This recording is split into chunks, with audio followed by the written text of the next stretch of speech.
This is like a Saturday Night Live.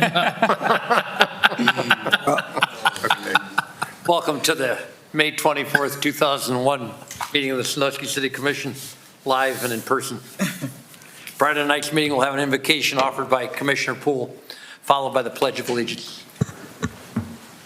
Lord, thank you for the many blessings you have bestowed on our community. We are here today to continue deciding for the safety and well-being of our citizens. Guide us in our decisions. All is possible in your name. Amen. Amen. I pledge allegiance to the flag of the United States of America and to the republic for which it stands, one nation, under God, indivisible, with liberty and justice for all. Ms. Briggs, will you call the roll, please? Mr. Poole? Here. Mr. Harris? Here. Mr. Murray? Here. Mr. Brady? Here. Ms. Twine? Here. Mr. Meinzer? Here. Mr. Waddington? Here. Commissioners, you have before you the minutes of the meeting of May the 10th, 2021. What is your pleasure? Mr. Chairman, Commissioner Waddington. I move that we accept the minutes of the May 10th meeting and dispense with the formal reading. Second. Been a motion and a second discussion. Without objection, the motion will be approved, and hearing no objection, that motion is approved. Are there any residents in the audience that have questions pertaining to tonight's agenda? If you do, you may step to the podium, share with us your name and address for our record, and give us your thoughts. Thank you, Mr. Mayor, city commissioners, staff that are present and abroad, wherever they're at, I guess at home or upstairs. Tim Schwanger, 362 Sheffield Way. I have 6 items quickly I'll ask questions on. The first one is item number 3, which is the $51,000, including a possible grant from ODNR for a paved trail around Mills Creek Golf Course. According to the supporting documents, the trail will be closed during the golfing season and then open for the public during winter and late fall, early spring. The question I would have on that is, how is that going to be enforced? I've never seen any rangers out there when I've played golf out there, so hopefully that's going to be kind of looked after and policed, if we will. Next item is number 6, which is the $15,000 grant to venue 634 at the corner of Columbus and Monroe Street. The concern here is that the city tax dollars are being approved for this project, which is a great project, but they're being approved before that business has all their ducks in a row with permits and other financing. It seems like, we're becoming the first dollar source, and then the banks coming later and whatever other lending institutes, fall in line. We should be the gap finance, not at the very front end, front loaded. The next one is number 7, which is hot dog Tony's for $33,000 in city funds for restrooms and other amenities. It's my understanding in talking with folks close to the subject that this project's actually completed. They've come to the city after the fact for funds. I don't know if maybe somebody can straighten us out on that tonight. Number 8 would be in April of 2020, the City Commission approved $1.1 million for resurfacing 75 streets. In March of 2021, that dollar amount hopped up to $2.3 million for 150 streets. And today you're asked to pass legislation for $2.9 million.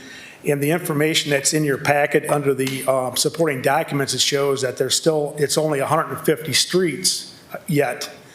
But I got a late email today from Mr. Snyder saying that it's 190 streets. So I don't know if there's a way to fix that in the supporting documents or any information you put online. Maybe we can get that straightened out.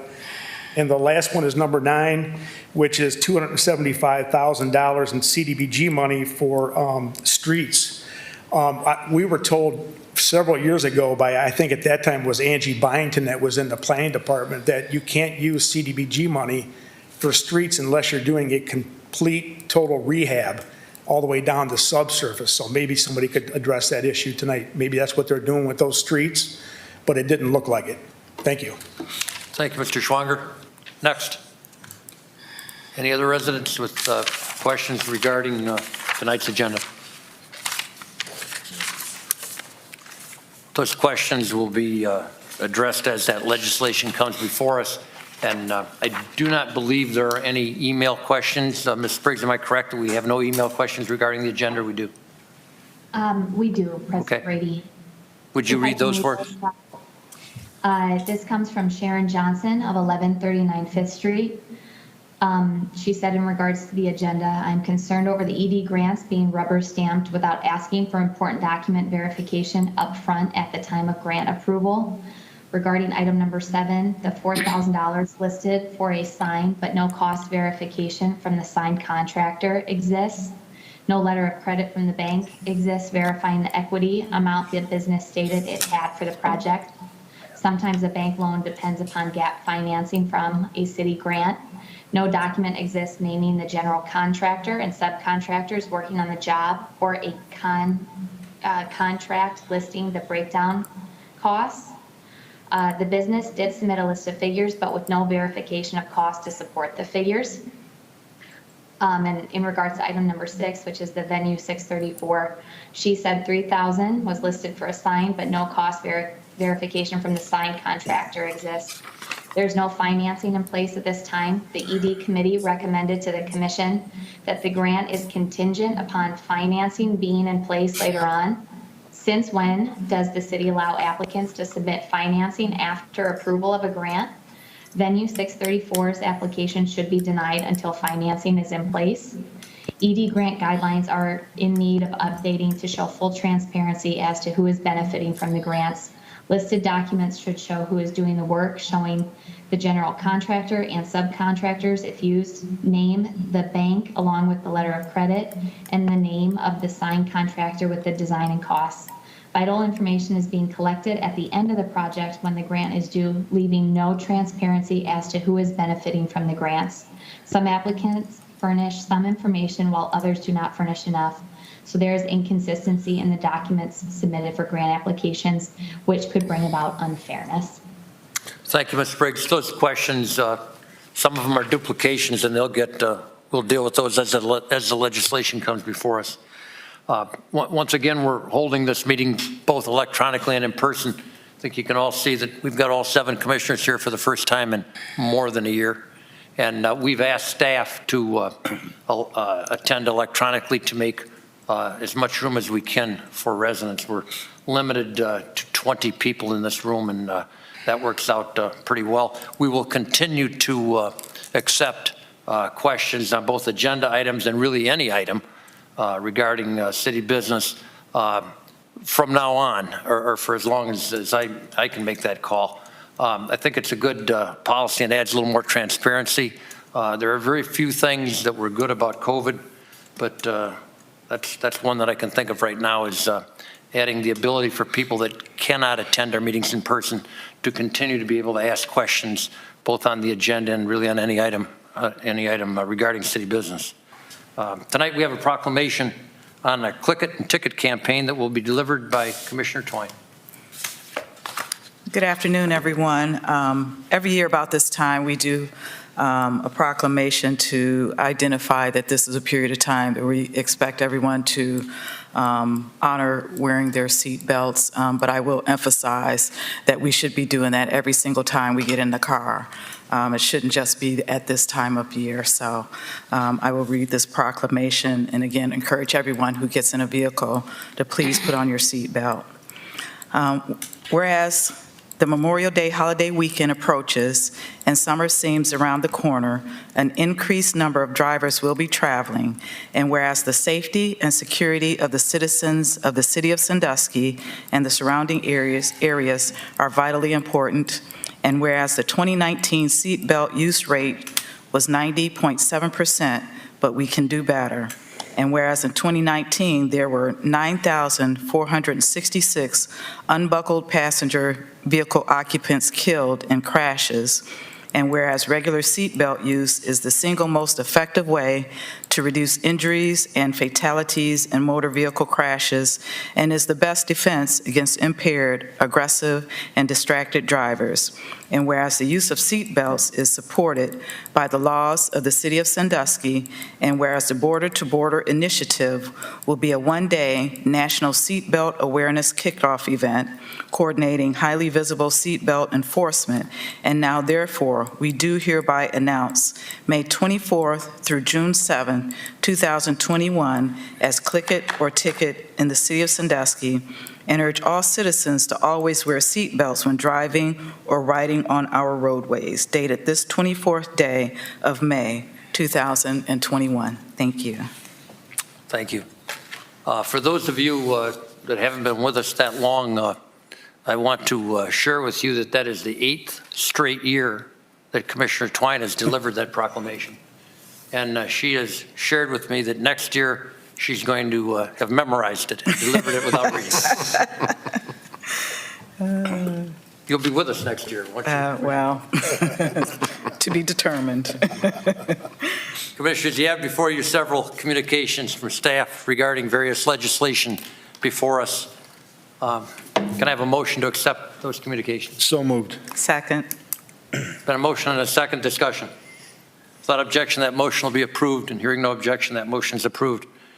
Commissioners, we have 2 consent items to consider this evening.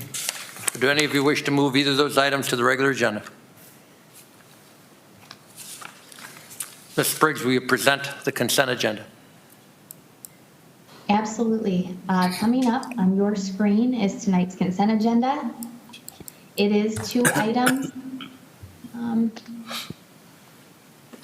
I don't know why it's not on the screen. Hold on. Well, item A is permission to dispose of vehicles and unneeded items, and item B is a new liquor permit for Flash on Hancock. Having heard this ordinance and liquor permit hearing, what's your pleasure? Mr. Chairman, Commissioner Twine. I move to accept the consent agenda items A and B, and declaring that all ordinances and/or resolutions as drafted and presented to the City Commission under the consent agenda shall take effect in accordance with the section reflected in the ordinances and/or resolutions, whether it be in accordance with Section 13 or Section 14 of the City Charter. Second. Been a motion and a second discussion. Ms. Spriggs, you call a roll on the motion, please. Mr. Poole? Yes. Mr. Harris? Yes. Mr. Murray? Yes. Mr. Brady? Yes. Ms. Twine? Yes. Mr. Meinzer? Yes. Mr. Waddington? Yes. And now on the ordinances and liquor permit hearing. Mr. Poole? Yes. Mr. Harris? Yes. Mr. Murray? Yes. Mr. Brady? Yes. Ms. Twine? Yes. Mr. Meinzer? Yes. Mr. Waddington? Yes. That ordinance and our notice to the Division of Liquor and Control that we do not request a hearing are approved. We'll now turn to our regular agenda. Ms. Spriggs, will you present item number 1, please? Item number 1 is an ordinance adopting amendment number 1 to ordinance number 21-003 passed by this City Commission on January 11th, 2021, making general appropriations for the fiscal year 2021 and declaring that this ordinance shall take immediate effect in accordance with Section 14 of the City Charter. Commissioners, having heard this ordinance, how do you wish to proceed? Mr. Chairman, Commissioner Meiser. I move for the adoption of this ordinance under suspension of in full accordance with the rules and suspension of the, all right, suspension of the rules in full accordance with Section 14 of the City Charter. Second. It's been a while in here. Commissioner Meiser's not been here for 8 years. Yeah. I think there's been I'll memorize that by the next one. I think there's been a motion and a second discussion. Ms. Reeder, if you were out there electronically, I wonder if you'd share with us what we're doing here. I understand that this is pretty much just some housekeeping, but if you'll assure all of us that we're not acting inappropriately, I'd appreciate that. Absolutely.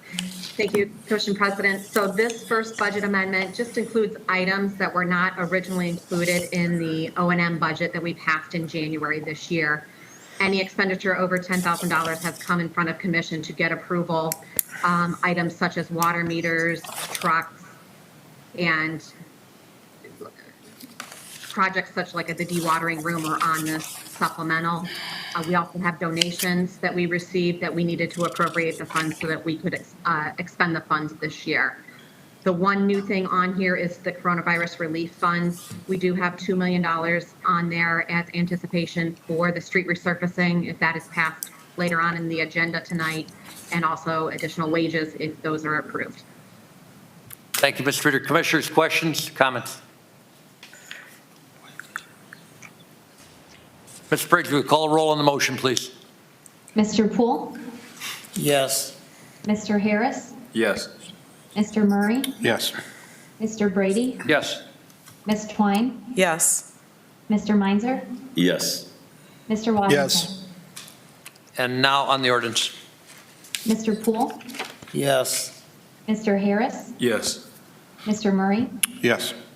Mr. Brady? Yes. Ms. Twine? Yes. Mr. Meinzer? Yes. Mr. Waddington? Yes. That ordinance is passed. Ms. Briggs, will you present the next item, please? Item number 2 is an ordinance authorizing and directing the city manager to enter into a lease agreement with the Sandusky State Theater for the staffing and operation of the Red Popcorn Wagon, and declaring that this ordinance shall take immediate effect in accordance with Section 14 of the city charter. Commissioners, having heard this ordinance, what is your pleasure? Mr. Chairman, Commissioner Waddington. I move for the adoption of this ordinance under suspension of the rules in full accordance with Section 14 of the city charter. Second. Been a motion and a second discussion. Ms. Briggs, will you call a roll on the motion, please? Mr. Poole? Yes. Mr. Harris? Yes. Mr. Murray? Yes. Mr. Brady? Yes. Ms. Twine? Yes. Mr. Meinzer? Yes. Mr. Yes. Waddington? And now on the ordinance. Mr. Poole? Yes. Mr. Harris? Yes. Mr. Murray? Yes. Mr. Brady? Yes. Ms. Twine? Yes. Mr. Meinzer? Yes. Mr. Waddington? Yes. That ordinance is passed.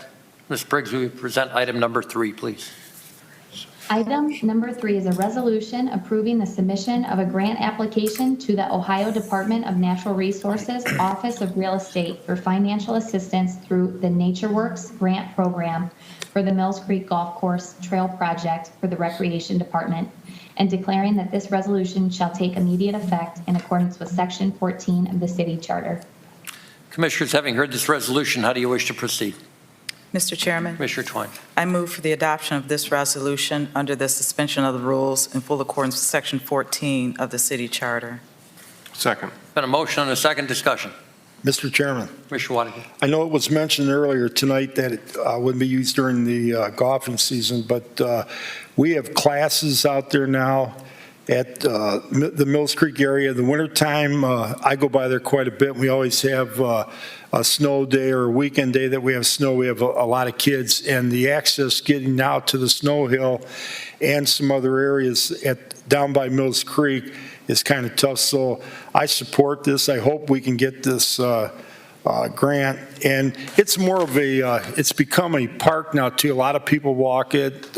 We have high school cross-country events out there. So I think it's needed for that course. Additional comments, questions, Commissioners?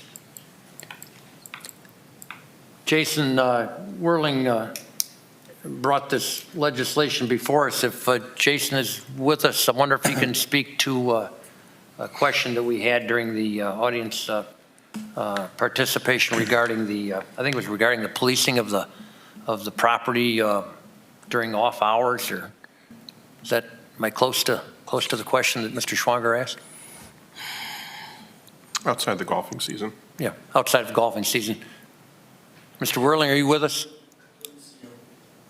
President Brady, I am texting with Jason, and I forgot to send him the link, so I just sent it within the last minute or two, and asked him if he is logging on or not. So that's my mistake. President Brady, Go ahead. this is Chief Oliver. If there's going to be any needs for policing at Mills Creek, it would be the responsibility of the Sandusky Police Department. Although the grant might be through ODNR, they wouldn't have jurisdiction there, so we would handle any matters out there. And we will. Excellent. So it'll be handled by the, like any city property, be handled by the Sandusky Police Department. Yes, sir. Thank you. Here's Jason. You're welcome. Jason, anything to add?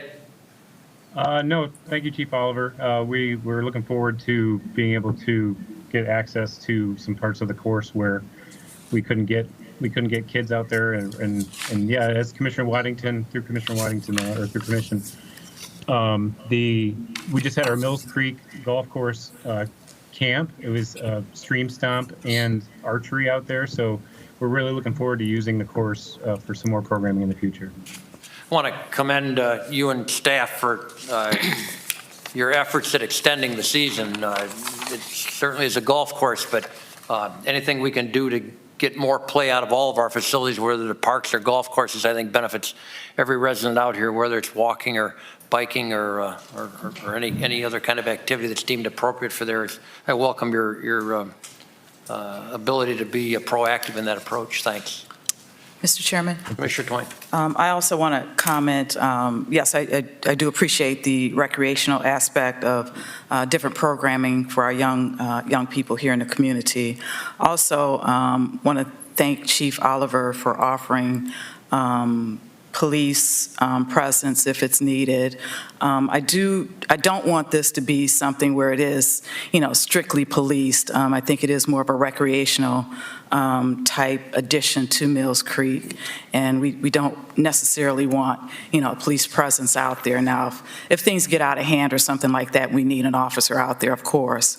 But I don't envision or desire to have that type of strict security as far as making sure it's during the off season or things like that. I think we can accommodate and work with our public, and again, providing access to the Mills Creek Golf Course for some of these additional activities that we'd like to provide for our young people.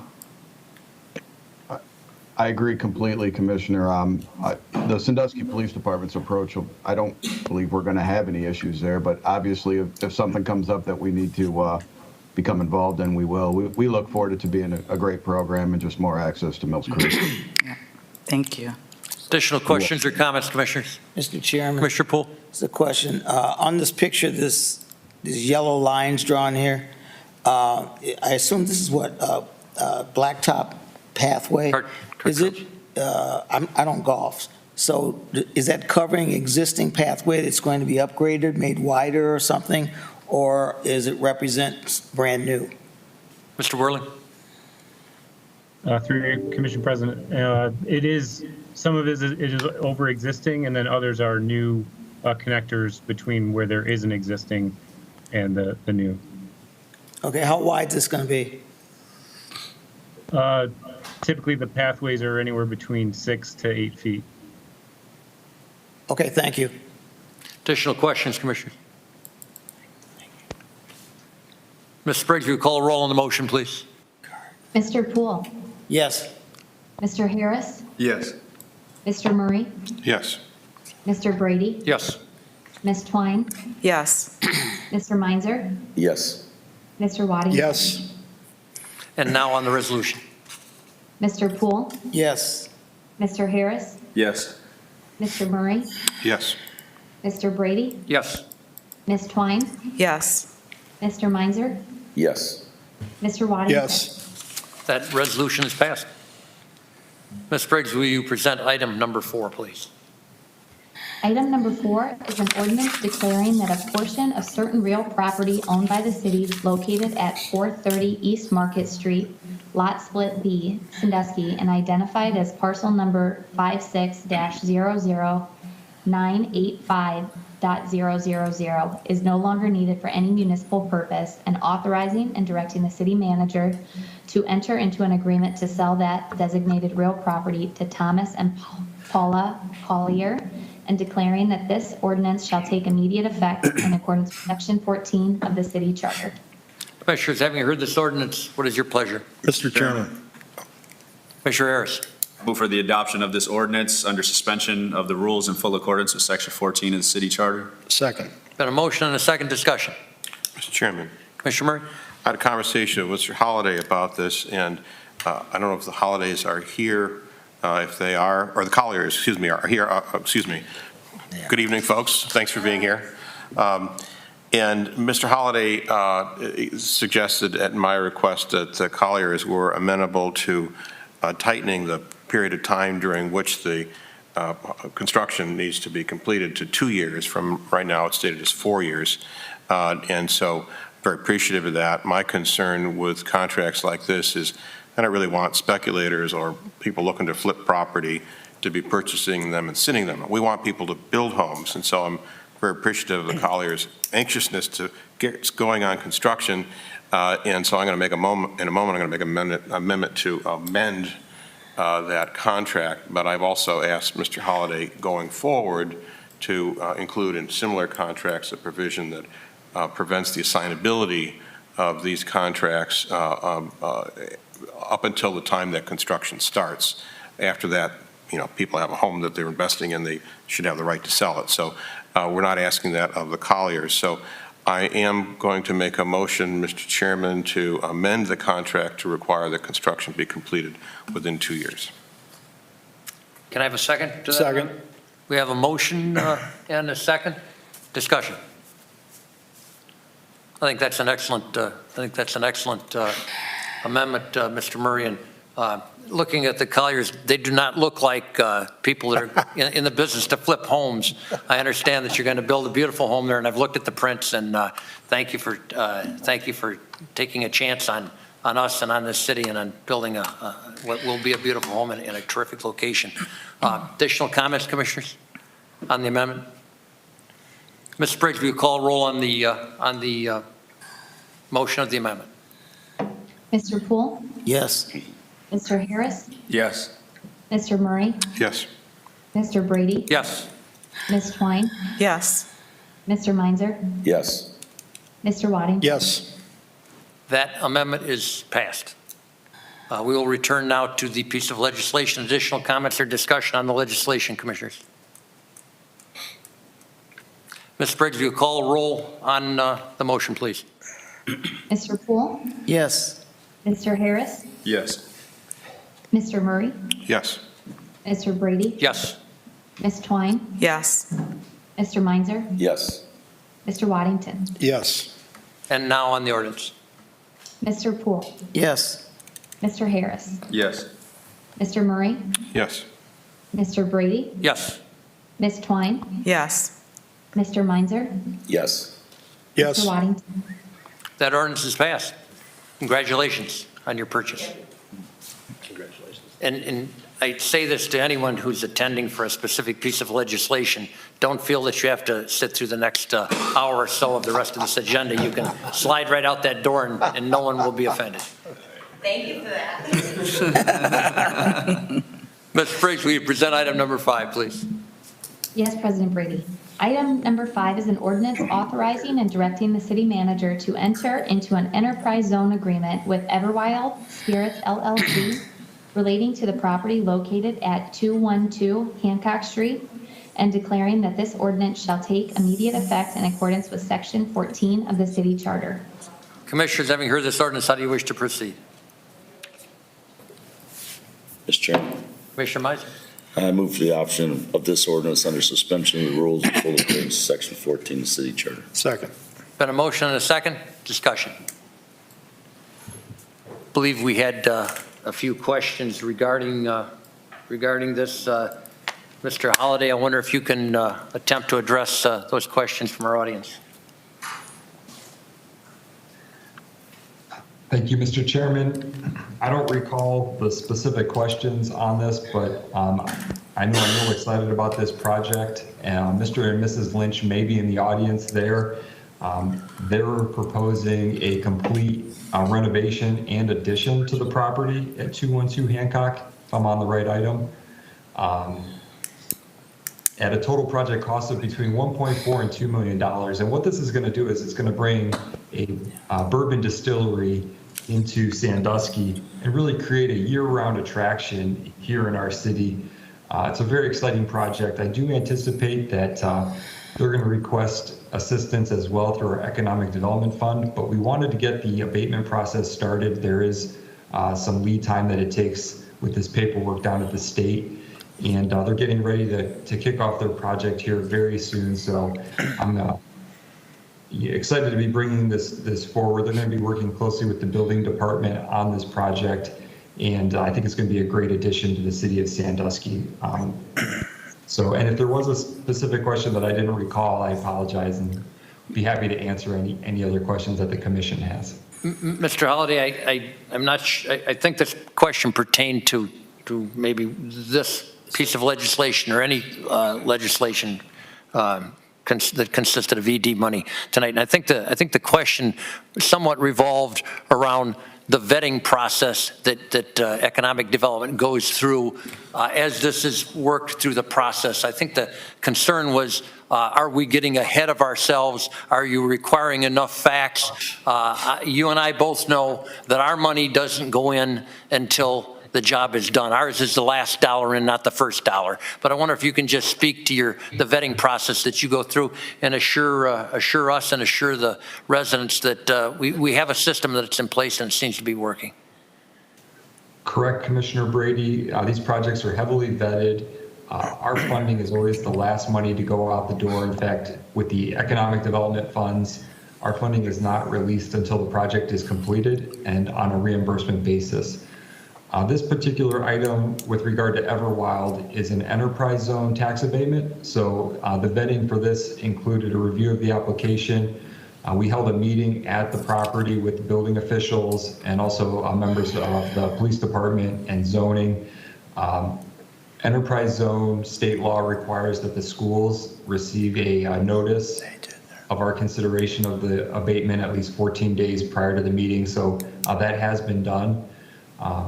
So that's just a quick overview of some of the steps we take, but you are correct that these are all heavily vetted, and we work hard to make sure that the city's dollars are protected. Thank you, Mr. Holliday. I know that Mr. Lynch is in the audience tonight, and I don't want to put you on the spot, Mr. Lynch, but if there's anything you would like to share with us, you're more than welcome to step to the podium and share with us any facts or figures about what you're doing. Thank you. If you just, for the record, state your name and your address. Sure. Rick Lynch.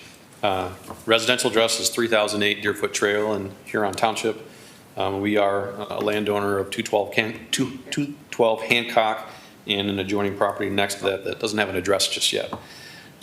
First, I want to thank the commission for inviting me here tonight. I would also like to thank Eric Wibzer, city manager, and Jonathan for their help in this process to date. I'd also like to thank Abby Bemis and Ecodac for their assistance, and Josh Fox at Pulish & Schmidt, who's our architect.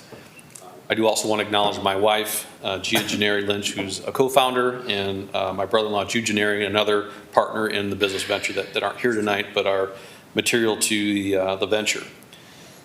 So as Jonathan mentioned, we are planning to launch a craft bourbon distillery. The distillery will launch ideally in April of 2022, but there's a lot of work that needs to be done to get to that point.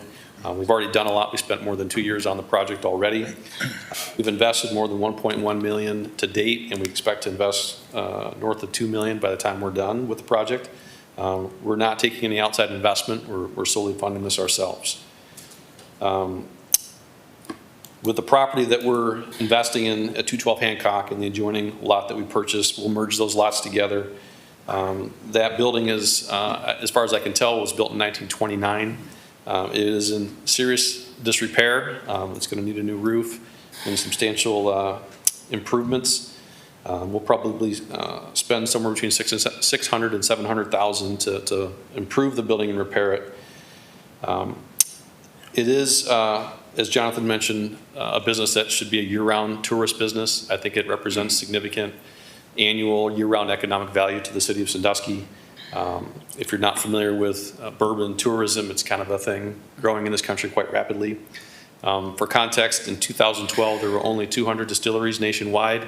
Today, there are 2,300 distilleries nationwide. So just in 9 years, it's been exploding, very similar to the craft brewing industry. Our business is a growth business. We will start with probably somewhere around 11 to 12 jobs, but we think that will expand as our business grows. We expect to go from 300 barrels a year to 2,000 barrels a year over the first 10 years. We are committed to this location. Typically, it takes about 7 years for a business to achieve profitability in the distilling industry. So we're making a large upfront investment to help us get started, but it's going to take us a long time to recoup that. So we're in this for the long haul. My wife is a lifelong resident, was born here in Sandusky. This has become my new home, and her brother also a lifelong resident. So we're not going anywhere. We want to be part of the success story here in downtown Sandusky. I do think that where we're located on the east side, it's an area that hasn't necessarily seen a lot of development. I think on the block that we are at, as you're well aware, there's a project at the Cardinal Crimes Building that's hopefully going to open next spring. We are adjacent to that on the Hancock Street side. Those two properties, if we can both open next spring or next summer, I think should be a real incubator and a magnet for residential as well as other businesses that would want to expand as that kind of economic area expands from Columbus Ave farther east. Last, I'm aware of the DORA district legislation that's pending. I recognize that we're not in that district today, and I understand that we shouldn't be if it's just a parking lot or a building that doesn't have any interest in DORA. But as our business launches and our neighbor at Cardinal Crimes launches, we'd like the City Commission to consider potentially expanding that district to include our block as those businesses come online. Last, I'd just like to say thank you for your time and attention, and if you have any questions, I'm happy to answer them. Questions or comments, Commissioners? Mr. Chairman. Commissioner Murray? Welcome and thank you. I think that, one of the things that's important to remember, I think, for all of us to keep in mind and the residents to keep in mind as we look at projects like this and we go, well, why is that necessary? And the reason that that's necessary is that for this city to continue to crawl back from the neglect that we had in the 60s and 70s and 80s. A lot of reasons for that, most of them federal, many of them really economic. But as we crawl back from that, we need to make certain that we can attract jobs to this area. You have a small number of jobs, and it's very, very important. It's hugely important for you, and very important for all those people. But if we wish to continue drawing additional employment here, we need to be a place where people want to visit and where people ultimately want to live. That's critical. And I mention this every couple of years because we get a little backwards sometimes. The studies all show that employers in general move to where the employees and people want to live. It's not the other way around. And as we build out this kaleidoscope and we return to the strength that this city had in decades past, this is one more piece of the puzzle that you're helping us to solve. There are some folks who are going to come to visit, and they're going to really like that, and they're going to take a look at the city, and they're going to look at other opportunities, and things happen with time. So I just want to take an opportunity to point that out. I think that you will make a concrete difference in making Sandusky an interesting place to visit, and thank you for your investment. Thank you. Additional comments or questions, Commissioner? Mr. Chairman? Commissioner Poole? Yes, this is welcome. Thank you for what you're doing. This is a great project. I'm more than happy to support it. I have no questions of him, but with regard to the original question that Mr. Holliday answered, I'm going to revisit that on the next item. Sure. Thank you, Mr. Lynch. And you are just what the city needs. You're young. Of course, compared to me, everybody's young. but you have enthusiasm for your business. We can see that through your presentation. And we're rooting for you because that model that you've just described tells us that you're not here for a year or two. You understand that it's going to take 6, 7, 8, 10 years.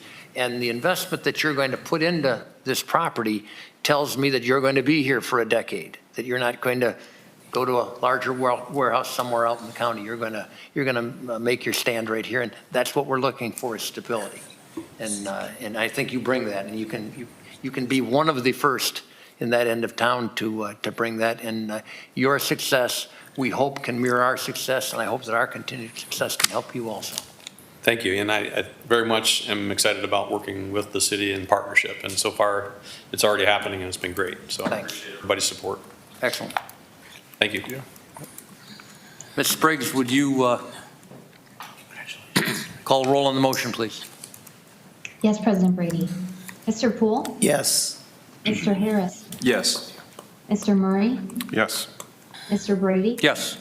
Ms. Twine? Yes. Mr. Meinzer? Yes. Mr. Waddington? Yes.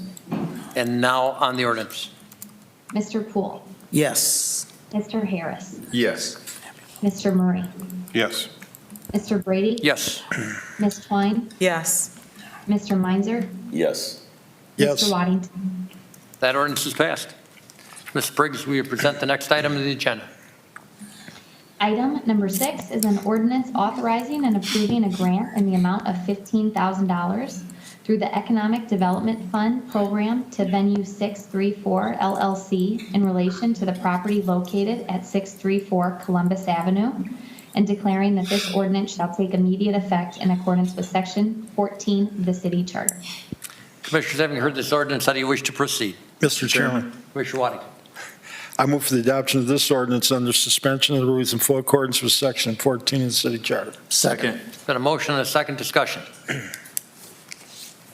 Mr. Poole, can you refresh our memory as to what Yeah. that question was? Essentially, Mr. Holliday, the question is about grants in general and whether or not we actually have documentation that verifies that what's been presented as just numbers on a sheet of paper, a spreadsheet, actually exist. And they're real, which would mean if, for example, somebody says they want a grant to buy whatever it is they are, do they present to you a document from a vendor that sells that, or does that work that says they're going to do it? That was the one thing that's important. The projects all sound good, and since we base our grants on the numbers people provide us, and some part of that is attached to how much money they're spending, we need to verify in some fashion that what's on the piece of paper, the spreadsheet that says we're going to spend this much money, that it's actually a realistic number. Otherwise, we find ourselves it's not the same. And we should ensure that everyone does the same. And that's really what that question was about. That's it. You either have the documentation when they tell you, or you're just working off a sheet of numbers that says that I'm going to spend this much money. Correct. Commissioner Brady, through you to Commissioner Poole, we verify that these projects are done as they're presented in a variety of ways. So first off, just as a reminder, every one of our Economic Development Fund grant requests are presented to the Economic Development Committee, Incentive Committee. So this particular item that was before you was reviewed by the committee at its last meeting and recommended for approval. For these larger renovation projects, in the case of Venue 634, their renovation project is estimated at over $200,000. So our contribution is a relatively small piece, but we do ensure that the total project is completed as presented. One of the primary ways we do that is by working with the building department. So I've reviewed the plans and met with the chief building official. I've personally visited the location. And we'll be working closely with the building official as this project progresses to ensure that it's completed as presented. As was mentioned earlier, our funds are not released until the total project is completed, that we've verified that it's been done as originally presented, and that our money is the last money going in. So the dollars are well protected, and in the case of this project, it's going to be a major undertaking. I think the applicant may be there in the audience, Katie Karabkin, who I'll also mention is one of our top volunteers with the Midtown Supper Club. But just to expand on it, those are some of the steps we take to verify that these projects are being done as presented. Mr. Chairman? Commissioner Poole. The projects that are before us really aren't the issue. I just want to be clear. I don't have any questions about Hot Dog Tony, Everwild, or the other ones. It's a matter of we're concerned about the outliers. When someone requests documentation of how you came to the conclusion that the information was, how you verified the information, you should be able to share that, correct? That's really what we're looking for here, since we are dealing with tax dollars. And I totally agree, the amount of money we're putting in these projects is really insignificant, and I thank the folks for bringing their projects here. But at the same time, we're more concerned about outliers when you're dealing with taxpayer money. Thanks. Additional questions or comments, Commissioners? Mr. Chairman? Commissioners? I'd just like to make a comment. You mentioned that Mr. Lynch was, pretty young, or at least in comparison to you. But to Don't just, rub it. You go rubbing it in. Hey, no, that wasn't my intent. Just putting it into context Give me here. the opening. But anyhow, no. I just want to say that even in this, piece of legislation here, it's just neat to actually see, somebody even younger than Mr. Lynch taking advantage, of this opportunity, of this grant, as well as making such a significant investment into our city, and even furthermore. I mean, she's a young woman, which is an amazing thing to see. So, congratulations, and just continue to keep doing what you're doing. So. The owner of this establishment is with us tonight, as Mr. Lynch was, and I'm more than happy to give you, Katie, an opportunity to speak if you'd like to. If you don't feel compelled to, but.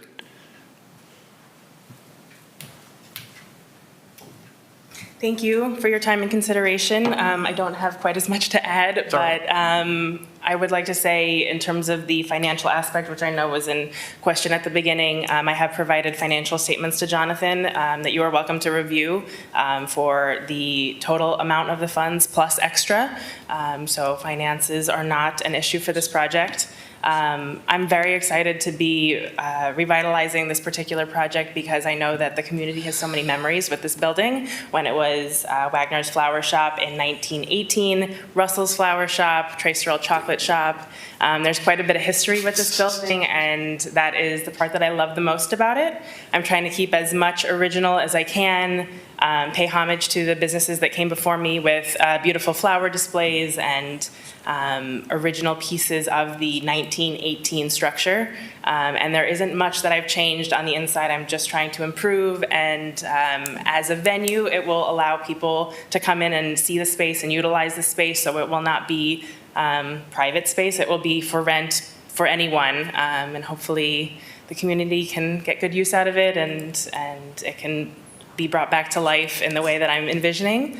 It is also at I would say the start of the downtown area, right by Park East and West. So as you're coming in, it is one of the first buildings that you see that will make an impression. And it's already beautifully landscaped thanks to all of the floral shops that came before me.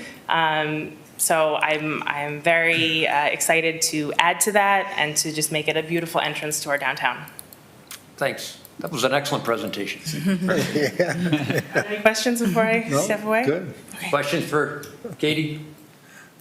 Commissioners? Mr. Chairman? Commissioner Toy. No questions. I just want to echo what Commissioner Harris had mentioned about young people coming into the community. I love your energy, your enthusiasm, and your desire to be here and to open up a business and make it thrive. So I think that's what the Economic Development Committee is about, using those monies to help young entrepreneurs build their businesses, build actually how downtown Sandusky was first started many years ago, is that people had a vision of a business or how they wanted to give back to the community or provide a service. And so that really is exciting, again, to see that energy and the drive and the desire and the dream of what could possibly be, and having the ability to do that and some assistance, some financial assistance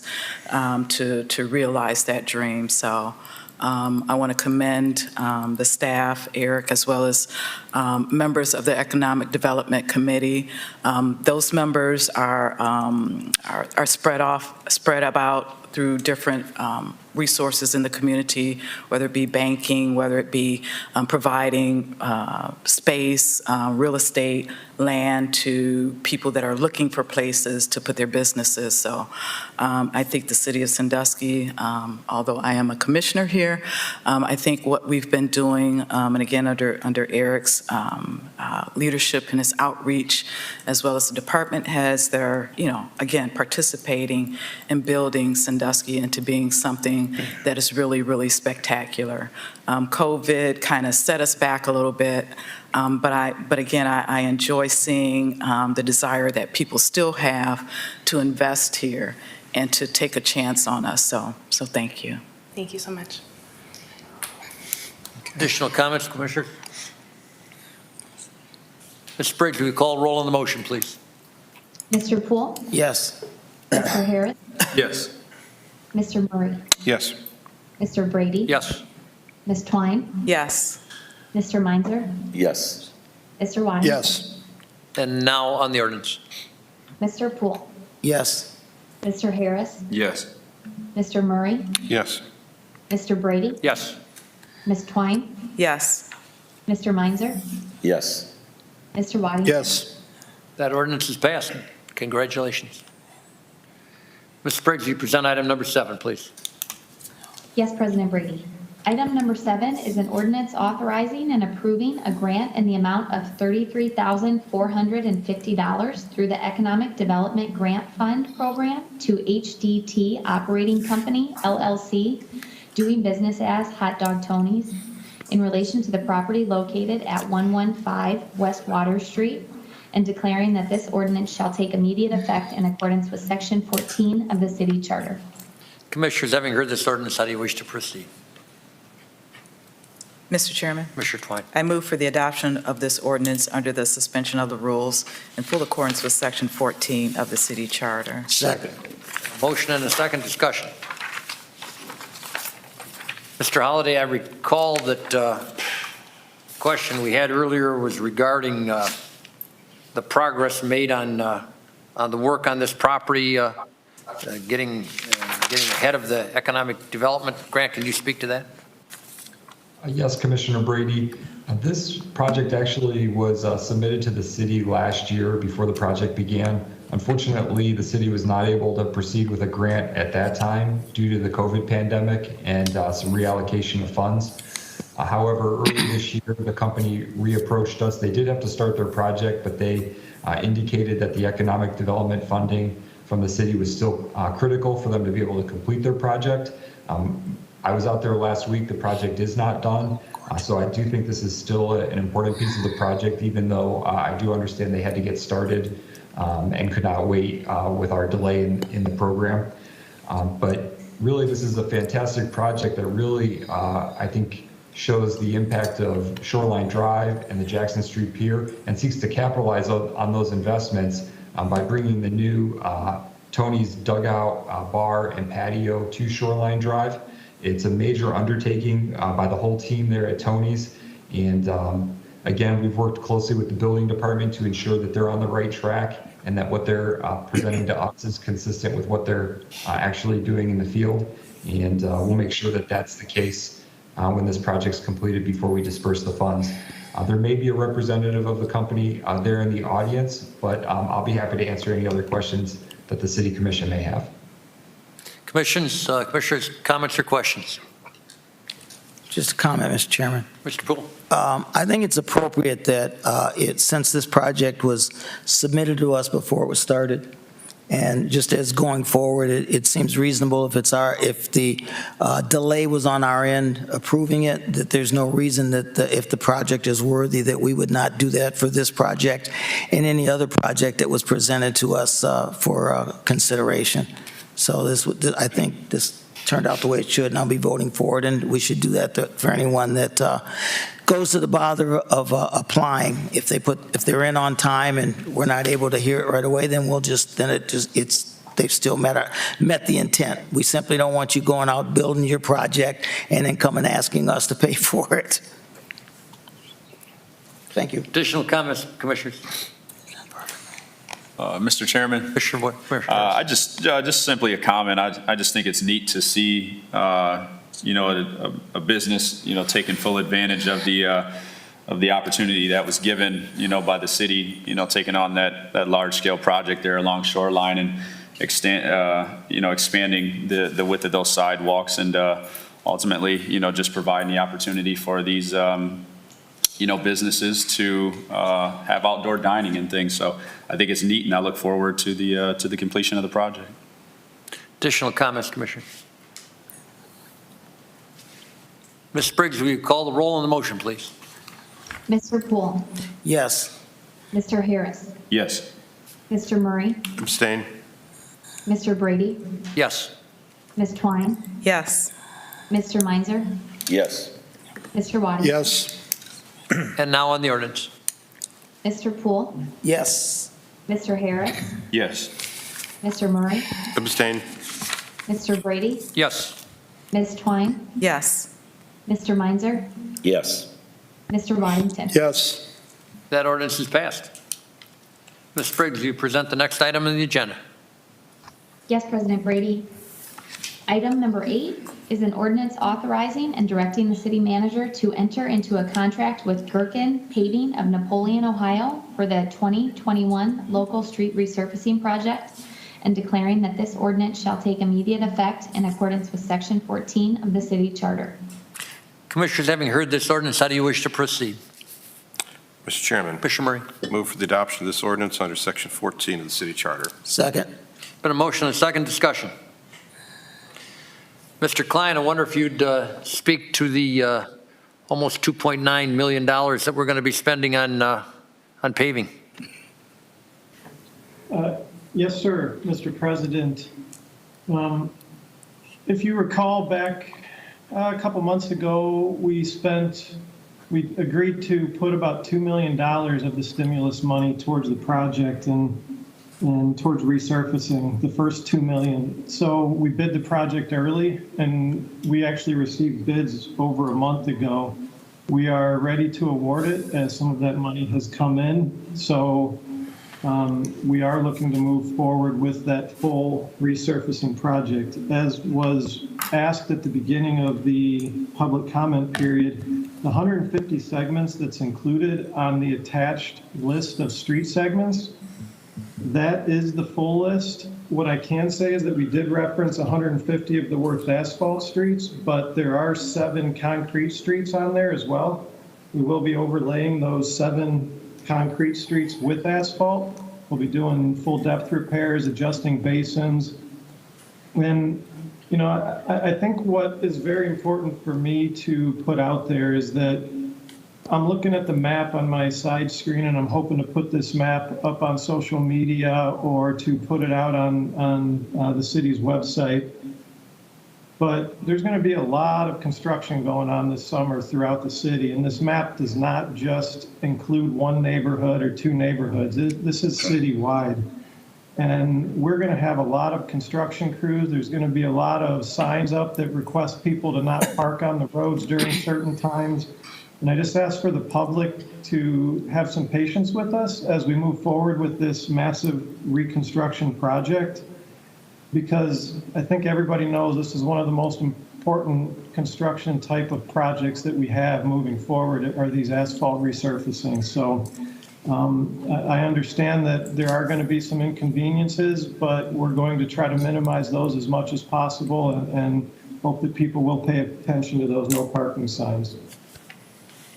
Thank you, Mr. Klein. One of the questions, or a question raised in the audience participation regarding agenda items dealt with the number of streets had gone up and the money had gone up dramatically more than the number of streets. Unfair, I think, to say that the number of streets are 150 streets. They're not 150 streets. There are 150 sections. And that section, when you go from 75 sections to 150 sections, it can be a dramatically different footage number. Is that correct, Mr. Klein? Is that a good justification for where those numbers are going? Yes, absolutely, Mr. President. this project went from 75 streets in 2020, or street segments in 2020, to 150 segments. Well, as you can imagine, there are 2 segments on Bardshar, and we're doing the entire block of that road, and then there might be 1 segment on Horseshoe. And those segments are obviously very different lengths. So as we move forward with this, the segments are not necessarily what we can focus on. It's the 12.5 miles of roadway that's being resurfaced. That might be a better number to look at. Agreed. Thank you. That does put it in perspective. You talk about footages or mileage or quarter mileage. I think that's a lot easier term to understand. Thank you, Mr. Klein. Comments or questions, Commissioner? Commissioner, could I? Mr. Whoopser. Through the commission president to the commission, I just want to build on something that Aaron said as to the massive amount of investment, really a historic amount of investment that the city commission is making possible in the street network tonight. I want to start that by backing up to 2 of the grants that you made earlier, one to Hot Dog Tony's and the other to the new distillery project. And I mention that because if you look at the investment that the city commission made on Shoreline Drive, you are seeing up and down that street, and it was never more evident than this past weekend with the good weather when there were hundreds of people moving up and down Shoreline at seemingly all times, and I was out there a lot, and you can't look at one parcel that hasn't been positively invested in nearly in that entire corridor. And then when the distillery project came through tonight, and you look at what's happening in just that block or a 1-block radius of Hancock and Market, where the commission made a bold move to sell a parking lot under some protest for the BGSU building, and you look at Tim Dorsey Fitness, you look at that distillery, you look at the 3 most immediate houses having been rehabbed, you look at 3 new lots that you've sold just a block away that probably had nearly no market value very recently, with new construction and waiting lists for more reconstruction, the Schmidt building, and on and on. When the city makes investments, the private sector responds to those investments, and while we won't see as directly the investments that will be made in such a concentrated way with this $2.9 million or this historic investment that the Public Works Department and the City Commission are making in streets, you will see in the years to come, and you're already seeing in the years to come, those house-by-house investments that will build on that investment. So I just want to say that this is a prime example of what I've just been proud to work with all of you over the last several years, of how you make targeted and concentrated investments in what you've done with some of those larger projects, but you will see just as much payback, even if it's not as easy to visibly see, or more, as the weight of these investments that you're making in the neighborhoods with this legislation happens over the next few years. Additional comments or questions, Commissioners? Ms. Briggs, will you call a roll on the motion, please? Mr. Poole? Yes. Mr. Harris? Yes. Mr. Murray? Yes. Mr. Brady? Yes. Ms. Twine? Yes. Mr. Meinzer? Yes. Mr. Yes. Wallington? And now on the ordinance. Mr. Poole? Yes. Mr. Harris? Yes. Mr. Murray? Yes. Mr. Brady? Yes.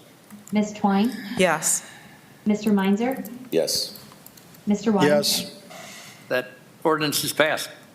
Ms. Briggs, you present item number 9, please. Item number 9 is a resolution declaring the necessity for the city to proceed with the proposed 2021 Community Development Block Grant Street Rehabilitation Project, approving the specifications and engineer's estimate of cost thereof, and directing the city manager to advertise for and receive bids in relation thereto, and declaring that this resolution shall take immediate effect in accordance with Section 14 of the city charter. Commissioners, having heard this resolution, how do you wish to proceed? Mr. Chairman, Commissioner Twine. I move for the adoption of this resolution under the suspension of the rules in full accordance with Section 14 of the city charter. Second. Been a motion and a second discussion. Mr. Klein, can you speak to, well, I know Josh Schneider's name is on this, but I think you're probably in a position to speak to what we're doing with these streets. Yes, sir, Mr. President. This is, while it's a smaller project, it's not any less important than the $3 million project that we're that we're awarding tonight. This project is ready for bid, but we cannot enter into an agreement until the CDBG fiscal year starts, which is July. So we're looking to get out to bid early, hoping we can get some of those better pricings at the beginning of the year, and then move forward with the construction in the second half of the year. One thing that I can say is if you guys recall, back when issue 8 was passed several years ago, we came out of the gate and hit Sanford and Pipe Street right away. Well, since that time, we've definitely taken out several of the concrete streets and done a lot of the major high volume, high traffic areas. As you can see with this project and the last project, we're really focusing on those neighborhood streets and getting into the residential areas, doing the ones that obviously need some attention right away. So while we're doing 150 segments on the last project, we would be doing 12 segments and about 1 mile of roadway on this project. And these streets do have, this funding source does have a requirement that we have to do the resurfacing and the rehabilitation, reconstruction in the block grant area. And I think if I could defer to Director Holliday about the question that was asked about the eligibility of the funds through the CDBG program. Mr. Holliday. Commissioner Brady, Deb Eversole from my staff works closely with Aaron and his staff to make sure that any of the projects undertaken through Public Works are eligible and meet the block grant requirements. In this case, while block grant does not allow for funds to be used for repair or maintenance, this work is considered to be a major reconstruction or rehabilitation, so it is eligible. I understand the project is going to be taking off the entire surface all the way down to the base, repairing the base, and then installing new asphalt surface. So that is eligible use of the block grant funds. Thank you, Mr. Holliday. Additional questions or comments, Commissioners? Mr. Chairman? Commissioner Twain. I'd just like to comment, seems like when I first got on commission, there was complaints that we weren't doing anything with streets. And now that we are, there are some questions about whether we're spending the money appropriately. But I just want to say something about community development block grant funds and quality of life issues, because I do believe that that's what CDBG funds are utilized for. And I was just thinking back to how streets, if they're pothole ridden, they're not comfortable to ride your bike on or drive a car down, and it just makes the whole neighborhood look run down. And so I think as we are looking ways to take advantage of the funds that we get, we want to look at ways that we can, again, improve the quality of life for people that live in our community. And so the question about whether this money can be used for streets, and I know that has come up before, but I just appreciate the fact, again, that our staff is utilizing every single dollar to the best of their ability to, again, improve the quality of life of the people that live in Sandusky. So I just wanted to make that comment and bring that out. Additional comments, Commissioner? Mr. Chairman, Commissioners? through you to Director Klein there, could he just provide the public with like an estimated timeline of when this work is to take place, just in case that question arises? Mr. Klein, we're just bidding this now, so the actual work taking place is out there a while, isn't it?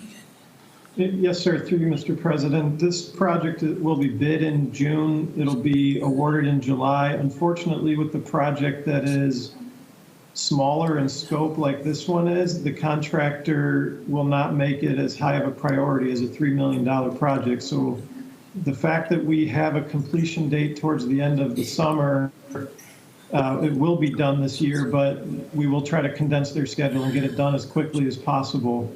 But we do need to meet with whichever contractor wins to make sure that it fits into their timeline and schedule appropriately. Very good. And the good news is, backing up a couple pieces of legislation ago, the $2.9 million in road resurfacing It's my recollection, Mr. Klein, that had an October 22nd completion date on it of this year. Is that correct?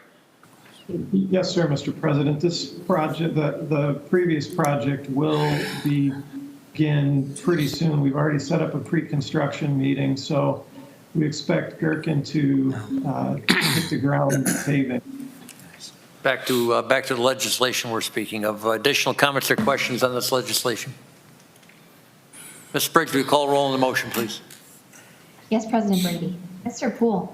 Yes. Mr. Harris? Yes. Mr. Murray? Yes. Mr. Brady? Yes. Ms. Twine? Yes. Mr. Meinzer? Yes. Mr. Waddington? Yes. And now on the resolution. Mr. Poole? Yes. Mr. Harris? Yes. Mr. Murray? Yes. Mr. Brady? Yes. Ms. Twine? Yes. Mr. Meinzer? Yes. Mr. Waddington? Yes. That resolution is passed. Ms. Briggs, will you present the next item on the agenda? Item number 10 is an ordinance authorizing and directing the city manager to enter into an agreement for professional design services with GPD Group of Cleveland, Ohio for the Perkins Avenue Waterline and Resurfacing Project, and declaring that this ordinance shall take immediate effect in accordance with Section 14 of the city charter. Commissioners, having heard this ordinance, how do you wish to proceed? Mr. Chairman, Commissioner Waddington. I move for the adoption of this ordinance under suspension of the rules in full accordance with Section 14 of the city charter. Second. Been a motion and a second discussion. Mr. Chairman, Commissioner Murray. just for a little bit of context, I'll mention that this was a project that had come up 2 years ago when the county paved the north side of that section of Perkins Ave. And there were questions raised at the time about why we weren't doing the south side as well. And Mr. Klein explained that that was part of the long-term plan that we eventually needed to get to, the pipes underneath that road. That is what we are now doing, and it explains the difference in the timing on those two. At one point in time, we had anticipated that the county was going to hold off and do that at the same time, but they went ahead when they did, and so we're getting to this when we said we would 2 years later. Exactly right, Commissioner Murray. Just imagine the criticism we would be taking had we paved that road a couple of years ago and then chosen 24 months later to install 11,000 feet of 8-inch water line underneath that road. So most of us don't like doing it once, let alone doing it twice. Additional questions or comments, Commissioners? Ms. Briggs, will you call a roll on the motion, please? Mr. Poole? Yes. Mr. Harris? Yes. Mr. Murray? Yes. Mr. Brady? Yes. Ms. Twine? Yes. Mr. Meinzer? Yes. Mr. Waddington? Yes. And now on the ordinance. Mr. Poole? Yes. Mr. Harris? Yes. Mr. Murray? Yes. Mr. Brady? Yes. Ms. Twine? Yes. Mr. Meinzer? Yes. Mr. Yes. Waddington? That ordinance is passed. Ms. Briggs, you present the last item on our agenda. Item number 11 is an ordinance authorizing and directing the city manager to enter into a contract with United Survey, Inc. of Cleveland, Ohio for the 2021 sewer lining project, and declaring that this ordinance shall take immediate effect in accordance with Section 14 of the city charter. Commissioner, have you heard this ordinance? How do you wish to proceed? Mr. Chairman, Commissioner Murray. I move for the adoption of this ordinance under Section 14 of the city charter. Second. Been a motion and a second discussion. Mr. Chairman. Commissioner Murray. So curiosity, I voted on these pieces of legislation, similar pieces of legislation, for a lot of years now. And I knew the basic concept was that somehow you got inside the sewer pipe and you put a new clay coating and then you baked it. But I really couldn't figure out how it worked. And so I went online, and I encourage anybody who wants to see something really cool. If you grew up liking popular mechanics, you will love this video. But just there are all sorts of them out there. Just Google slip lining sewers.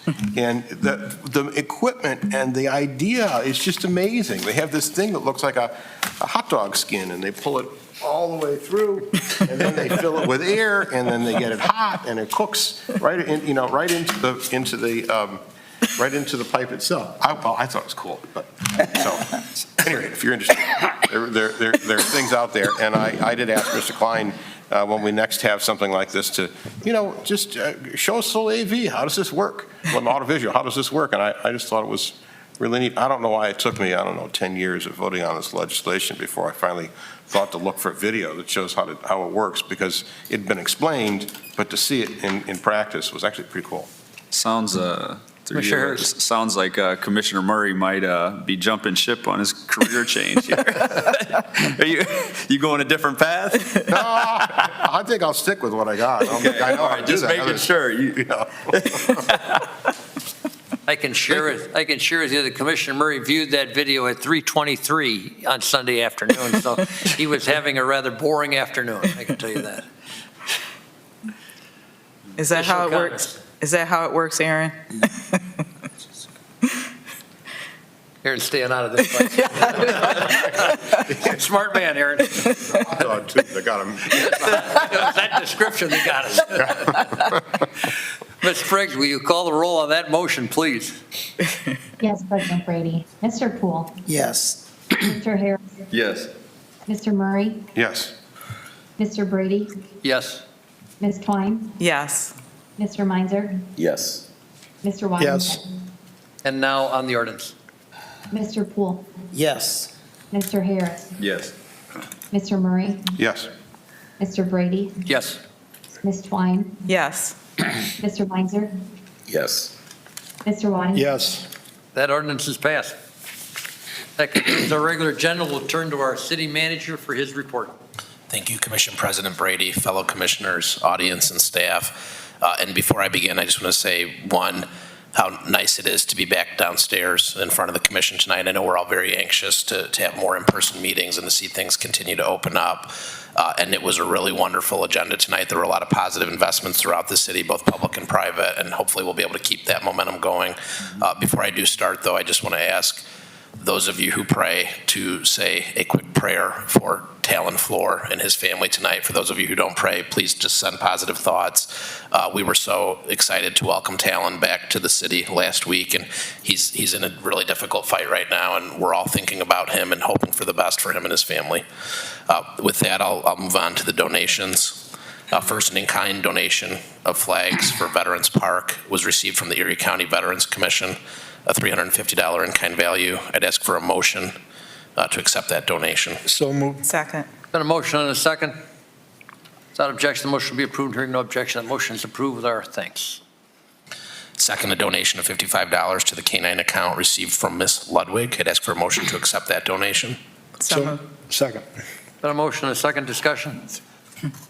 Without objection, the motion will be approved. Hearing no objection, that motion is approved.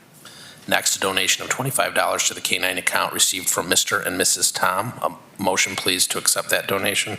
So moved. Second. Been a motion and a second. Discussion. Without objection, the motion will be approved. Hearing no objection, that motion is approved with our thanks to the Toms. Thank you. And then finally, acceptance of a $100,000 Healthy Lake Erie Initiative grant from the Ohio Department of Natural Resources for completion of the bid documents, bidding assistance, coordination with stakeholders, and continued project support during construction of the Causeway wetlands. Some of the grant will also be used to support dredging and sediment placement operations by the Army Corps of Engineers to ensure compliance with state laws. Formal legislation will be brought to commission in June to enter into an agreement with ODNR, but for tonight, I'd ask for a motion to accept that grant. So moved. Second. Motion and a second. Discussion.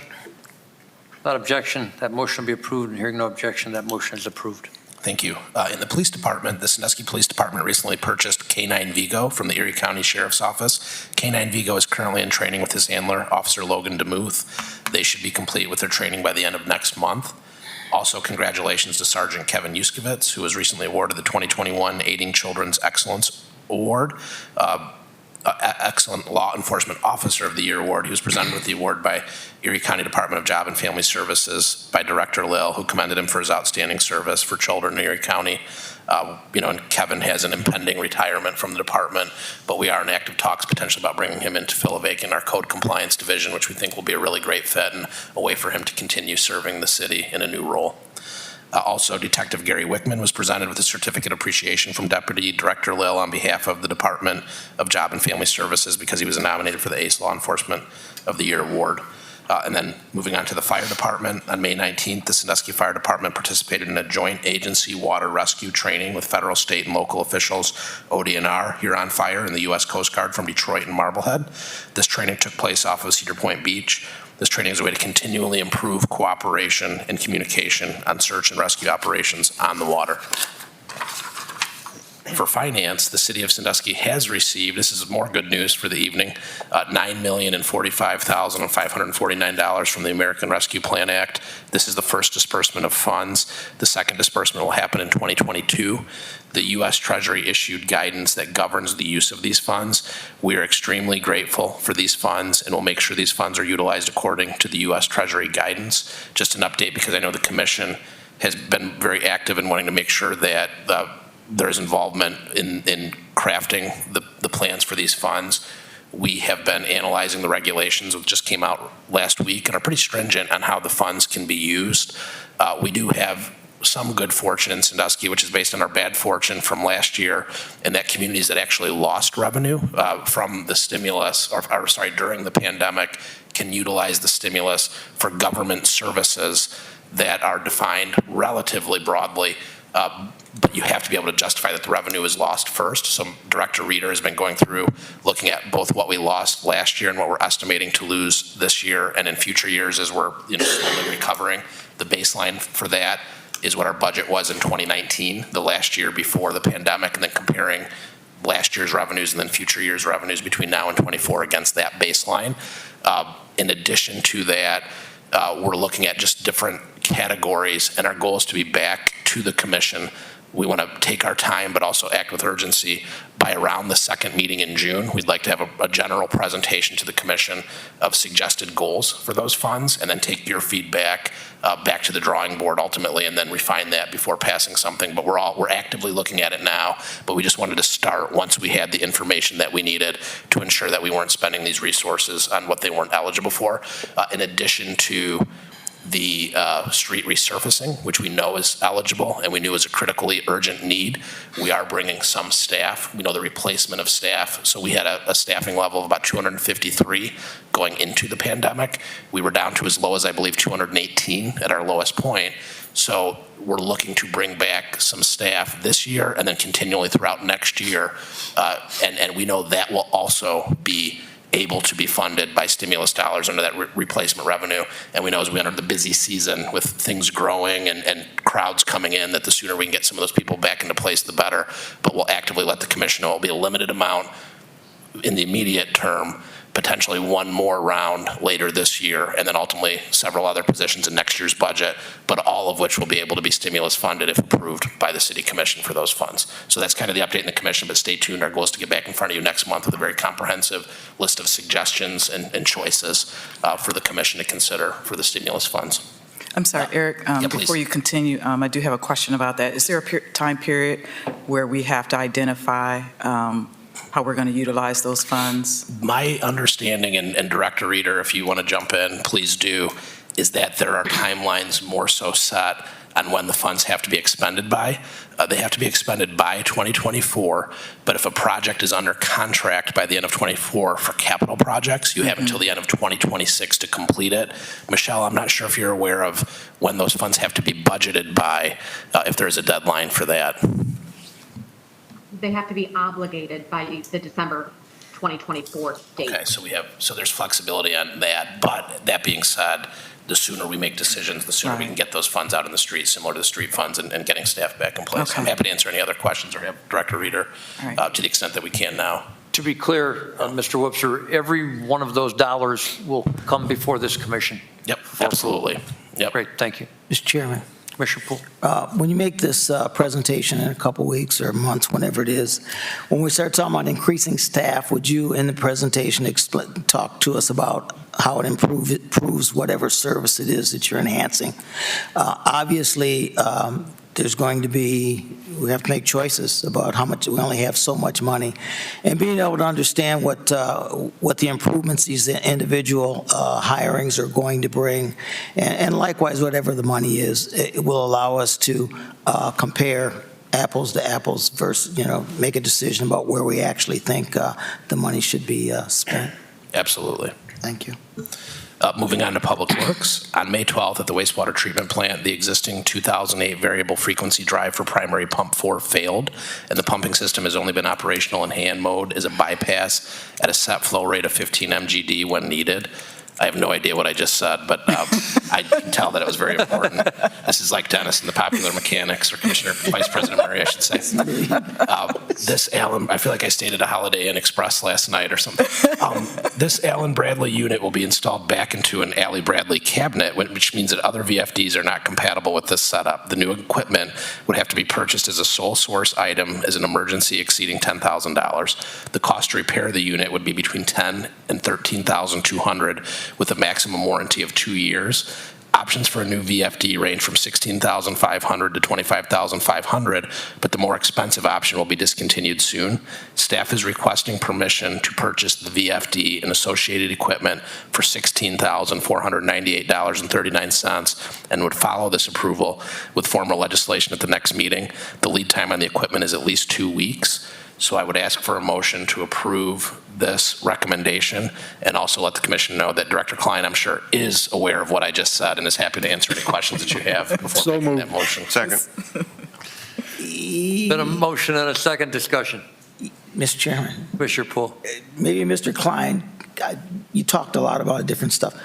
We went from a 2-year to, it'll last for 2 years, to $27,000 back to 16. Just why did we decide to settle on the 16? Aaron, would you like to? Mr. Klein, we had a very long discussion today regarding this, and it can be cumbersome, but if you would just explain it in a slower pace than Mr. Whoopser just fired at us, I'm sure all of us can understand it a little better. Not greatly, but a little better. Yes, sir, Mr. President. Pertaining to that, it was really confusing as to what we got back from the vendor, and the fact that to repair the unit that we have, they're only going to warranty it for 2 years, and it still costs somewhere between $10,000 and $13,000. To buy a new unit, you get a 10-year warranty on it. So we would obviously, if we're close in comparison financially, then we would like to go that route. So we looked at 2 different options. The $25,000 option would be discontinued in 2 years, and they were going to stop making parts for it. But the cheaper option was just over 16,000. So we decided to go that route because it obviously saves money and gets us that 10-year warranty. Thank you. Mr. Whoopser, do you have any idea what the initials VFD stand for? I'm not even going to take it. I'm not going to wait. I could take a guess, and I promise it would be funny, but it would not be accurate. At least in this context. It's not a medical term, I'll tell you that. Variable frequency drive. There you go. Thank you, Mr. Klein, for that information. Additional remarks from the... Did you guys do your motion? I didn't pick it up. We have a motion. We have a second? Yeah, I think we did. Oh, you did? Okay, so we're good? We had the discussion without objection. The motion will be approved, and hearing no objection, we're going to approve that motion to allow the sewer department to purchase that $16,000 motor. Thank you very much. Also, as part of the Sandusky Bay Pathway Design, staff plans to apply for funding from the U.S. Department of Transportation's National Infrastructure Investments, Rebuilding American Infrastructure with Sustainability and Equity, or RAISE, program for construction of the remaining portions of the pathway. Staff will keep commission updated if funds are designated for this work and agreement is needed. Also, congratulations to Brandon Doherty for his promotion to plant maintenance at the wastewater treatment plant. And welcome to Matt Cullen and Michael Bush, who have started in the sewer maintenance division. And finally, more good news. The splash pads at Huron, Lyons, and Churchwell Parks are now open. I do want to thank, and I don't know if Jason is still on or if he's moved on, we did have a resident of the Churchwell Park neighborhood that reached out. Initially, we were just looking to bring on the larger splash pads at Huron Park, and Lions Park, and there was a resident that said, why couldn't we bring back the mobile? And it was really a staffing issue. We were able to automate much of the work at the two more built-out splash pads, and we do hope when we do the Churchwell Park master plan, which we'll take a first big initial stab at this year with the South Side plan that we'll do later this year, that they'll eventually have the same infrastructure in place. But because our staffing levels are low, our thought was to wait until the recreation seasonal staff was in place and then to bring that online. And we had a woman that lives in that neighborhood that reached out and said that the children in that neighborhood deserve better. And I just want to thank our Recreation Department Superintendent Jason Whirling, our Police Department Assistant City Manager John Orzak, and the Public Works Department, who put their heads together really quickly, came up with a plan, and we got that turned on this weekend as well. And it was just really nice to see people listen to the community. And it was one of those things where it made a lot of sense when we weren't going to add it, but then we found out there was a real demand for it in that neighborhood. It made even more sense to see if we could quickly get something done, and I was proud to watch the team work and bring that together quickly. Also, for community development, applications are now being accepted for the COVID-19 Food Assistance Small Grant Program. Grants of up to $10,000 are available to nonprofit organizations, including religious organizations that operate established food assistance programs in Sandusky. The deadline to apply is Monday, June 21st. Visit the city's website to download a copy of the application. Now for the Planning Department, submittals for the City Hall Art Gallery are due May 31st. The application can be found at cityofsandusky.com/public art. There's an Arts and Culture Commission meeting on Tuesday, June 15th at 5:15, a Landmark Commission meeting on Wednesday, June 16th at 5 p.m., a Board of Zoning Appeals meeting at Thursday, June 17th at 4:30 p.m., and a Planning Commission meeting at Wednesday, May 26th at 5 p.m. And then finally, 2 items for recreation. Sandusky Rec's Summer Park program will start on June 14th and run for 7 weeks. The program will start at 11 a.m. in Foxborough, Huron, and Whiteman-Weber until 1 p.m. Staff will move to Churchwell, Lions, and Central Parks in the afternoon from 1 to 3. Lunch will be provided at all 6 parks. Pre-registration is encouraged at cityofsandusky.com/recreation. For more information, email Tondra Frisbee at tfrisbee@ci.sandusky.oh.us. And I can tell you our Recreation Department has been feeling pretty sidelined over the past year, and they cannot wait to get back out there and getting this program out to the kids in the community, and are very excited about it.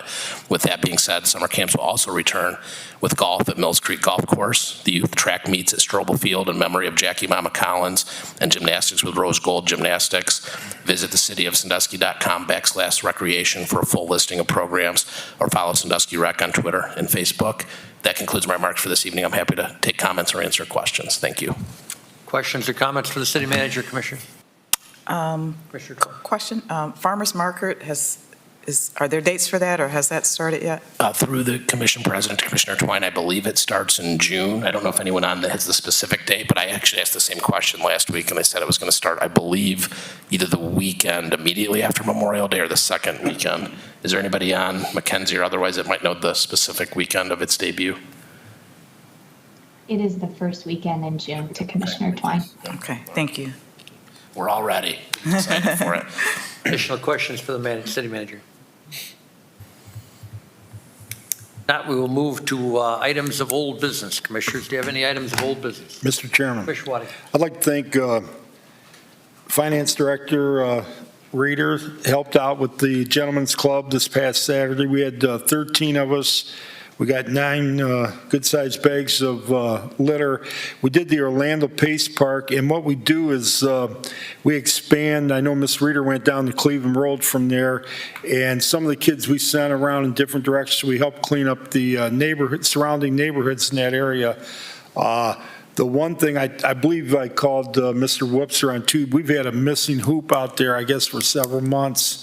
And they'd like to see that replaced. I had a couple of the residents that lived across the street walk over and talk to us, so that's something I'd like to see replaced. I guess it got shot out, the plexiglass.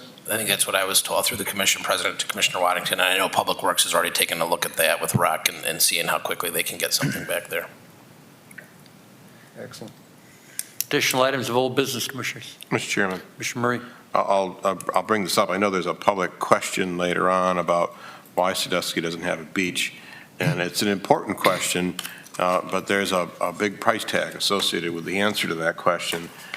We had, when I was first on the commission in the mid-2000s, the question came up then, and my recollection is either we received an engineering study during that period of time, which I think is correct. This would be in the 2006, 7, 8 timeframe. And then there was another engineering report that was available from perhaps 10 years earlier, something like that. And both showed at the time multi-million-dollar investments. And on top of that, multi-$100,000, and these are in 15 and 25-year-old dollars, commitments to bringing sand in. We were specifically at the time looking at Lions Park, where we do have a significant amount of waterfront, but and I've discussed this with Mr. Klein a little bit to just refresh our recollection about why it is so difficult to do. We do have a lot of water movement in Sandusky Bay.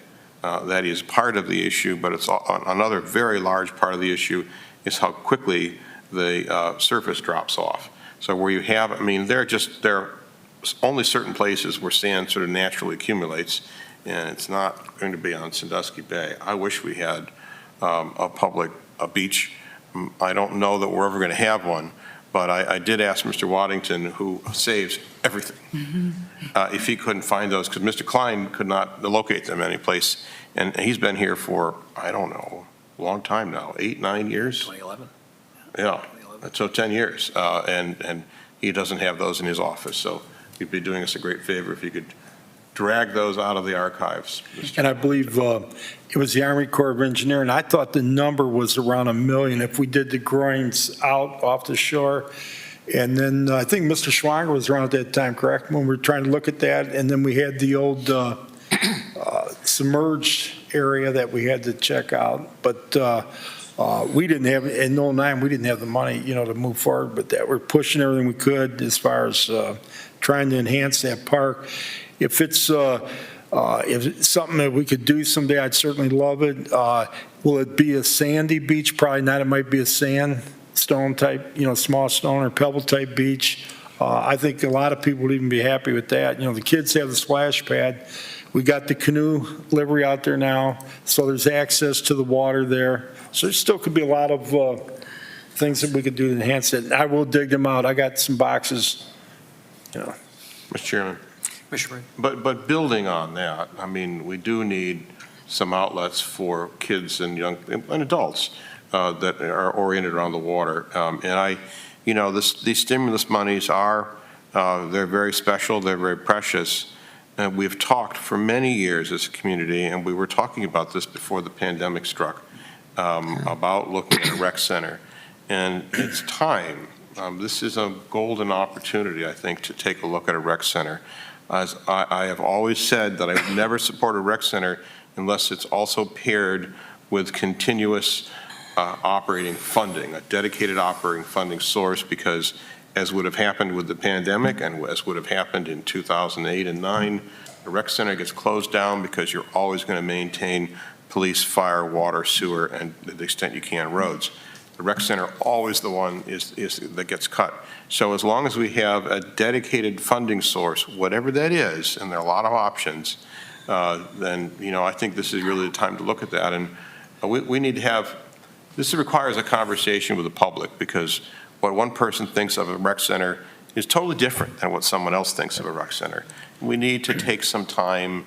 I mean, I know we need to do it, but we also need to take some time to do it right and to get the best feedback we can from the public in terms of what they believe they want as a rec center, and then develop perhaps a little bit of a menu, and we can talk about what the different things are that we can afford that are on the menu. But one of those things I'd really like to look at is an outdoor pool, not an indoor pool. I do not want to be in the business of owning indoor pools, but and the schools are doing that, and that's appropriate. But maybe there's room for that. So anyway, those are my musings tonight. Additional items of old business, Commissioners.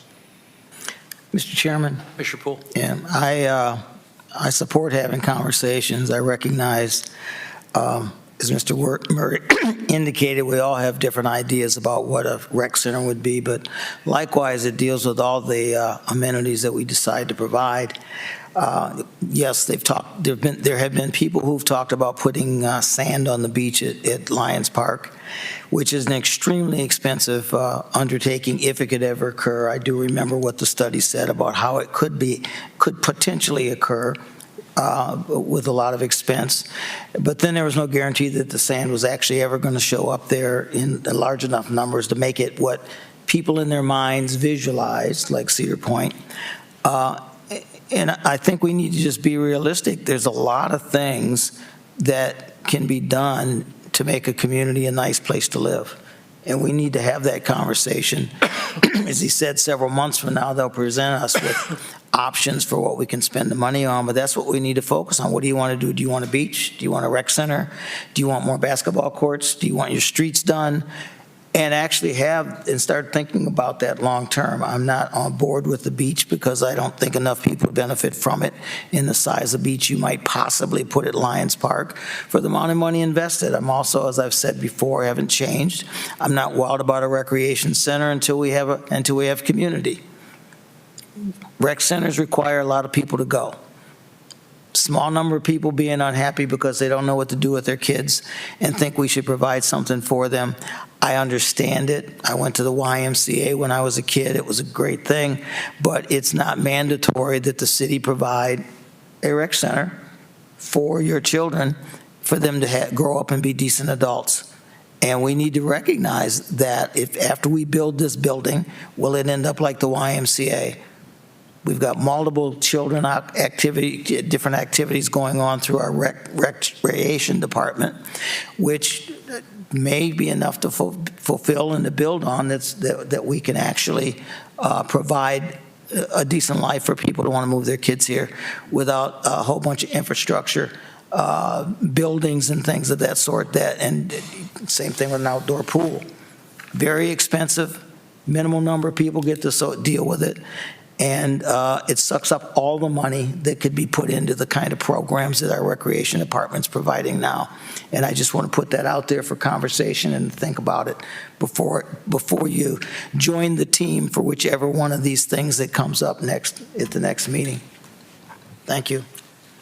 Additional items of old business, Commissioners. Items of new business. Any items of new business, Commissioners?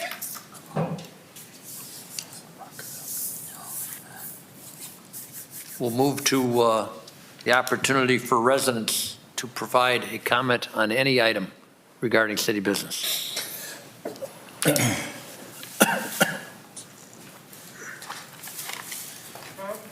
Thanks again, Mr. Mayor. I just want to go back to a couple of issues that were talked about tonight first. When the public sends in an email or asks a question at this podium, I don't want the commission to misconstrue that or misrepresent those questions as complaints. The issue I brought up tonight about the CDBG money was just a question based on if we were going to take those services all the way down to the base, or were we just going to put a thin layer of asphalt over. The supporting documents did not indicate that or answer that question. Now that the city engineer answered that question, I understand that we're going to do it the right way. The other thing on the golf course, not asking for police presence, but this is something that the employees of the golf course should probably keep an eye on. Golf courses are very dangerous, even for golfers, as Mr. Waddington can attest to. I mean, I've been hit by golf balls before. Don't want somebody that's walking that path to get hit by a golf ball. I appreciate Mr. Waddington. We had a long conversation today about Lions Park. I talked to Mr. Poole over the last week about Lions Park. I didn't buy this sand at Home Depot, folks.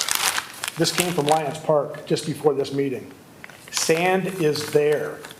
Sand in the beach is building on its own. When Bob and Ruth Haig were here as your environmental consultants, they took samples of Lions Park along the shoreline and about 10 or 12 feet out. It's sandy soil. All we need right now is for maybe city crews, when they cut the grass, to go down and just rake the beach for us. I'm working right now on a volunteer group that would go down midweek and once on the weekend and comb that beach and clean that beach. That's all we're asking for. We're not asking for $1 million of sand beach nourishment at this time. We're not asking for $5 million worth of concrete or stone revetments or groins. It's there now. Let the people enjoy it. Advertise it as a beach access. Swim or wade at your own on your own with your own liability. That's all that we're asking for. nothing more, nothing less. Let's get her done. Thank you. Thank you, Mr. Schwanger. Mr. Chairman, if I may. Commissioner Ray. I didn't take Mr. Schwanger's comments as complaints. Okay. And I will, we haven't always agreed, but I will tell you, I think it's absolutely critical that people show up in the meetings and ask questions, and they keep us on our toes, and they make us accountable. And you and I don't always agree, but I applaud you for what you do. Thank you very much. I guess I was referring to Ms. Twine's concern that, now we're using CDBG money and we're getting complaints. It wasn't a complaint. It was a concern and a question to make sure, based on the supporting documents, that we were using the money in the right fashion. Thank I'd you. be sure to put the sand back, though, because I think the chief is still watching. Mr. Chairman, and in response to Mr. Schwanger's comment that he thinks that I took it negatively, those questions had come up before, and so it wasn't necessarily your comment tonight. I was addressing that as a broad comment because it has come up before, so. Additional comments from the public regarding any city business? Yes, sir.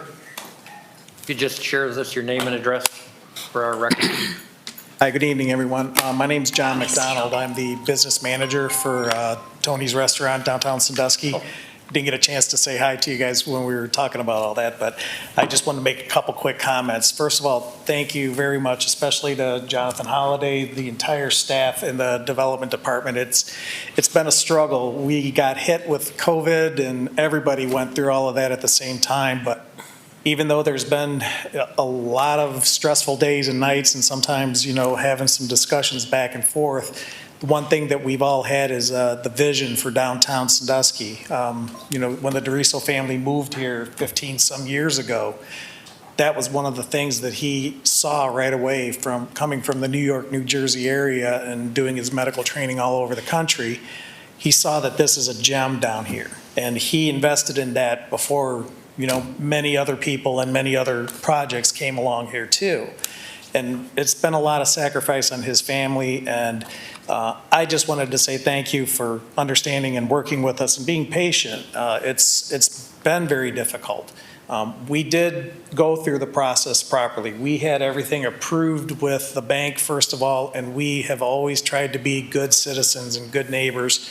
And even with a lot of the projects that happened on Shoreline Drive, we also were affected by State Theater and the collapse. Our business really suffered, but through it all, the DeRiso family stuck behind it, and they knew that it was going to eventually pan out. And I just want to say thank you for, seeing that through and letting us see it through. Their family has been through a lot in the last few years, and they're still coming out ahead. And I think it's in part because of the sense of community spirit that we all have. And I just wanted to say thank you as a lifelong city resident, and being able to come down and address you guys. It's the first time I've ever had a chance to speak to you in public, and I wanted to stay through the whole meeting, so that's why I didn't jump up and get involved with it. But very informative. Thank you. I apologize for not getting you and not calling you up during the legislation. Mr. Holliday spoke so eloquently about your project. I feel like he filled in a lot of blanks. I would have felt horrible had that legislation not passed and you sat it out.